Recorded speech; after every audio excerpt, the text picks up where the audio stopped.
My name is Victoria. I am 45 years old.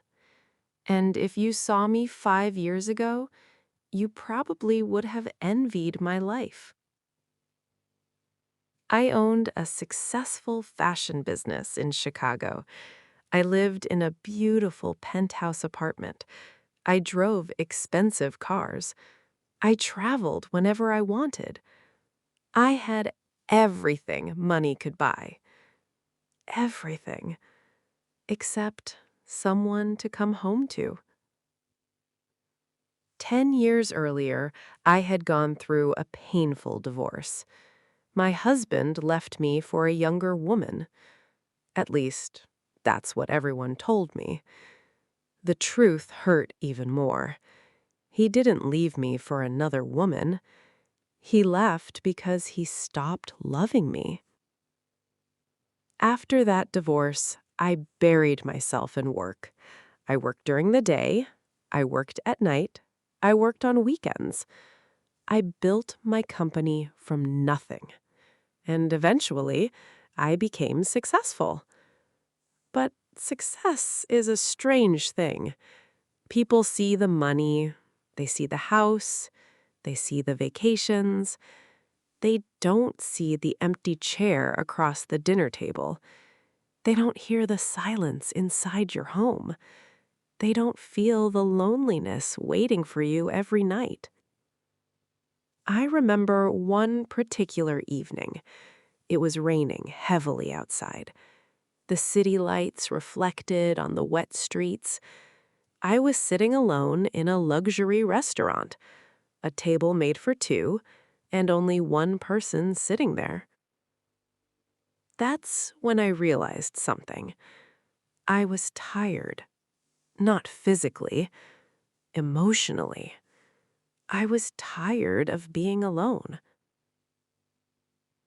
A few months later, my friend Rachel invited me to a charity event. Normally, I would have said no, but for some reason, I went.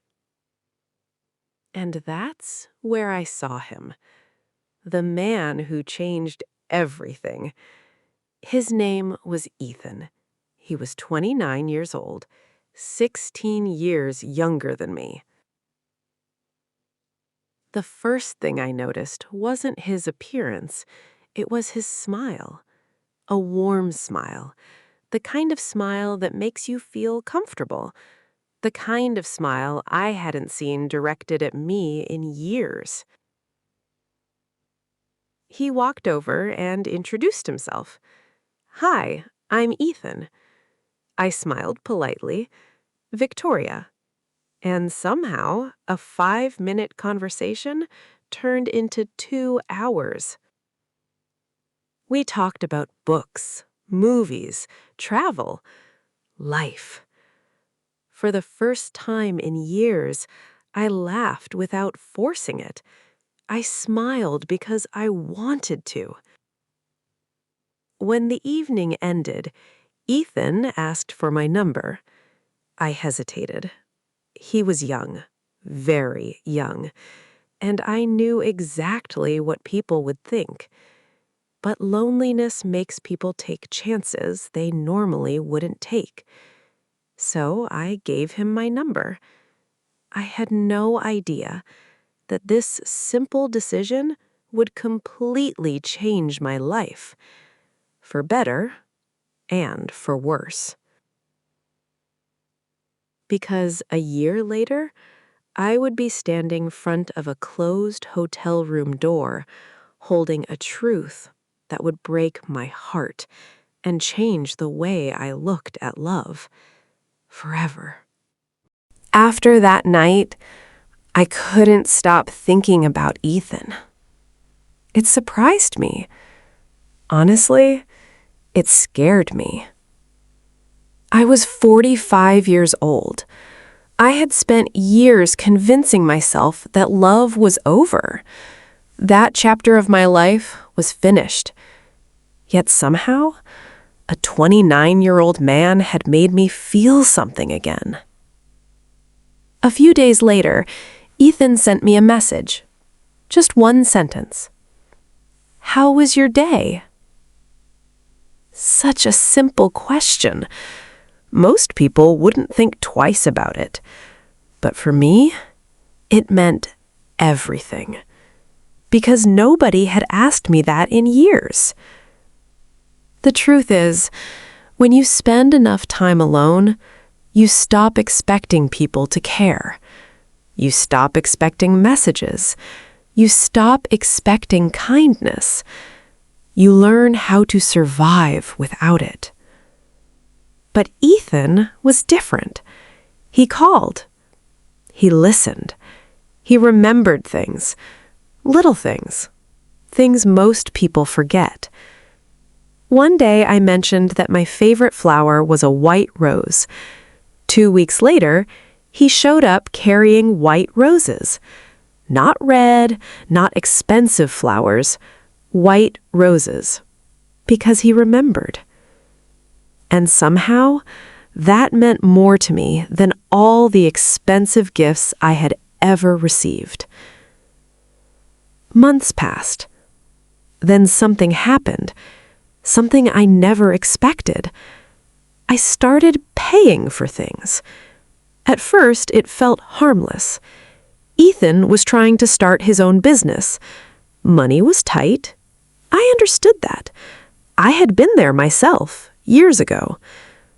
One day, his car broke down. I paid for the repairs. A few weeks later, I helped him pay his rent. Then I bought him a new laptop. Then a watch. Then a vacation. Looking back, I should have noticed the pattern. But love has a strange way of blinding us, especially when we're lonely. The more I gave, the more attached I became. And the more attached I became, the more afraid I was of losing him. One evening, we were sitting on a balcony overlooking the ocean. The sunset was beautiful. The sky was painted gold and orange. Everything looked perfect. I looked at Ethan. Then I asked the question that had been living inside my heart for months. "Do you love me?" He smiled. Then he kissed my forehead, but he didn't answer. I remember feeling something strange in that moment, a tiny crack inside my happiness, a tiny warning. Something wasn't right. But I ignored it, because sometimes we don't want the truth. We want the dream. A few months later, Ethan told me he needed to travel for business. I believed him. Why wouldn't I? I trusted him completely. 3 days later, I was supposed to be in New York for a meeting, but the meeting was canceled, so I checked into a hotel near the airport for the night. Just one night. Sometimes, one small decision changes everything. As I walked through the hotel lobby, I saw something familiar. Very familiar. A suitcase. The same suitcase I had bought for Ethan. My stomach dropped. My heart started racing. I told myself it couldn't be his. It had to be a coincidence. Then I looked up, and I saw him. Ethan. But he wasn't alone. A young woman was standing beside him. She looked happy, comfortable, like she belonged there. My entire world stopped. Everything around me became quiet. The lobby, the people, the music, everything disappeared, except them. Then I watched Ethan do something that shattered my heart. He reached for her hand and smiled. The same smile he used to give me. At that moment, I realized something. Maybe I wasn't the woman he loved. Maybe I was simply the woman who paid the bills. I stood there frozen, unable to move, unable to breathe, unable to accept what I was seeing. But the worst part was still waiting for me, because a few minutes later, I would hear a conversation that would destroy everything I believed about us. I stood there, frozen, hidden behind a large pillar in the hotel lobby. My hands were shaking. My heart was pounding so hard that it almost hurt. Part of me wanted to leave. Part of me wanted to run away before I learned the truth, because sometimes the truth is more painful than the lie. But I couldn't move. I needed answers. I needed to know who Ethan really was. A few moments later, Ethan and the young woman sat down in a quiet corner of the hotel lounge. I slowly moved closer, close enough to hear them, close enough to destroy my heart. The woman smiled at him. Then she asked, "Does she still believe you're in love with her?" I felt the air leave my lungs. For a second, I couldn't breathe. I couldn't think. I couldn't even blink. Then Ethan laughed, actually laughed, and said, "Of course she does." My eyes immediately filled with tears, but the conversation wasn't over, not even close. The woman looked at him again. "Do you feel guilty?" Ethan was quiet for a few seconds. Then he answered, "Sometimes." But she knew what this was. She was lonely. I gave her attention. She gave me opportunities. Opportunities, not love, not relationship, not future. Opportunities. 5 years of loneliness, months of hope, countless dreams, and somehow he reduced everything to a business deal. I quietly walked away. I didn't confront him. I didn't scream. I didn't make a scene. I simply left. Because when your heart breaks completely, sometimes there are no words left. That night, I sat alone in my hotel room. The city lights shined through the window. Cars moved below. People laughed somewhere outside. Life continued, but mine felt frozen. For hours, I replayed every memory, every conversation, every gift, every promise, searching for the moment when I should have known. But eventually, I stopped blaming Ethan and started being honest with myself, painfully honest. The truth was, I wasn't really in love with Ethan. I was in love with how he made me feel, seen, wanted, important, alive. For years after my divorce, I had been carrying an empty space inside my heart, and when Ethan appeared, I asked him to fill it. That was never his job. The next morning, I made a decision, one of the hardest decisions of my life. I blocked his number. I canceled everything. The trips, the gifts, everything. The next 3 days, Ethan called from another number, then another, then another. He left messages, dozens of them. "Victoria, please call me. It's not what you think. We need to talk." But for the first time, I didn't answer, not because I hated him, because I finally respected myself. The following months were difficult, very difficult. I cried, I doubted myself, I questioned everything. But slowly, something beautiful happened. I started healing, not because someone saved me, Because I saved myself.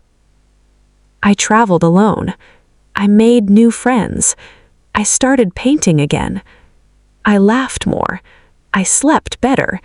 And little by little, the woman I had lost began returning. 1 year later, I was walking through a bookstore, one of my favorite places, a place Ethan never liked. He always said books were boring. As I looked through the shelves, suddenly I smiled. Not because of a man, not because of a relationship, because I was happy, genuinely happy. That's when I realized something important. For the first time in years, I wasn't lonely anymore. I had learned how to enjoy my own company. Today, I am still single, and honestly, that's okay, because my happiness no longer depends on someone choosing me. I choose myself. Life taught me a lesson I will never forget. Loneliness can make us ignore red flags. Loneliness can make us settle for less than we deserve. And loneliness can sometimes disguise itself as love. But real love never makes you buy someone's attention. Real love never treats your heart like a transaction. Real love stays honest, even when honesty is difficult. And if you ever find yourself chasing someone's affection, remember this: you can lose money, you can lose relationships, you can lose years, but never lose your self-respect. Because once you learn to love yourself, you stop begging for love from people who never deserved you in the first place.